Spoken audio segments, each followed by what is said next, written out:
Have you ever wondered how some companies manage to create products that are just better and somehow cost less? It feels like it should be impossible, right? Well, today we're going to tackle that exact puzzle. It's the secret behind some of the best products in the world, this fundamental conflict between quality and cost. So, how do they do it? See, this is the classic dilemma. For the longest time, the thinking was pretty simple. You could either make something higher quality, which, meant spending more money, or you could cut your costs, which almost always meant quality took a hit. It was this constant trade-off. But what if that's just the wrong way to look at the problem? What if you really could have both? So let's dig into this puzzle a little. Traditionally, designers would play it safe. Maybe they'd use thicker, more expensive materials just to be sure, or, a decision made in a rush would just kind of stick around forever. And this created a situation where better pretty much always meant more expensive. But what if the problem wasn't really about the materials themselves, but about the way we think about them? That's the key we're about to unlock. And that means we have to completely shift our thinking. The goal isn't just to go in and slash budgets. Nope, it's to become a detective, to hunt for those hidden, invisible, and totally unnecessary costs. These are the costs that add nothing. They give you no extra quality, no use, no life, no better appearance, nothing.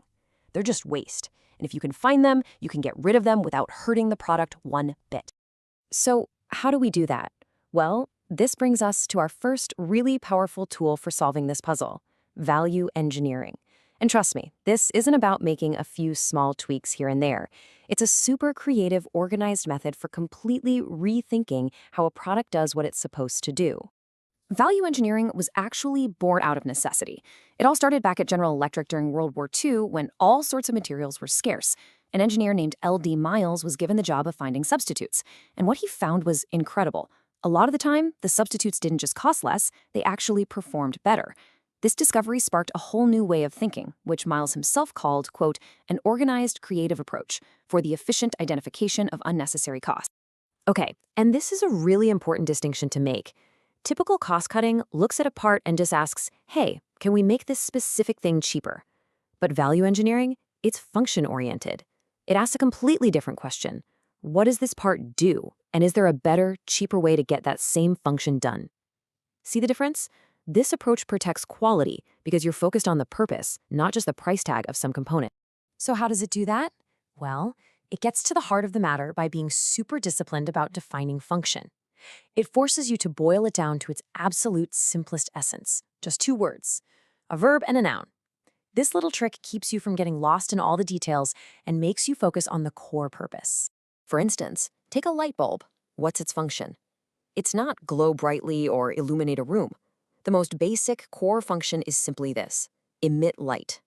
That's it. See how clear that is? All right, let's do one more.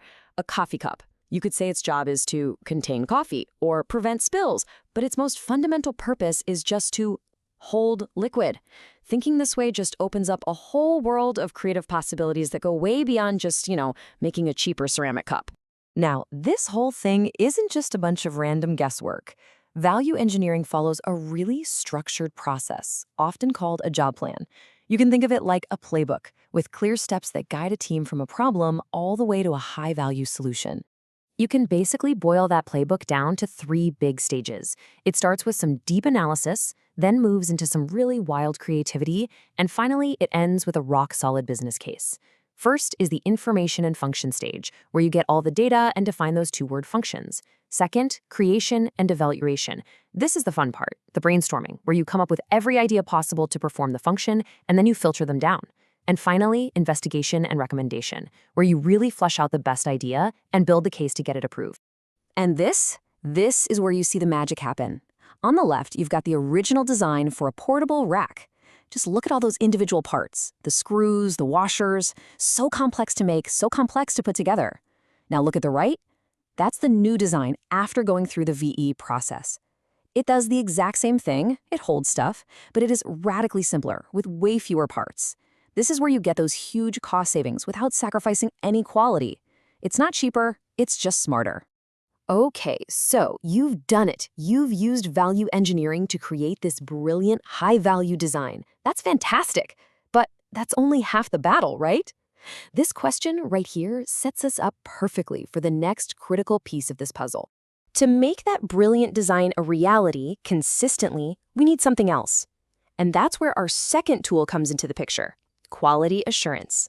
Think of it as the essential partner to value engineering. You know, in the world of manufacturing, quality isn't some vague, subjective idea. It has very precise definitions. Is the product fit for the job it's supposed to do? Does it conform to the exact requirements of the design? Quality is all about meeting a clear, measurable standard every single time. So, how in the world do you maintain that standard across thousands or even millions of items? You can't just cross your fingers and hope for the best.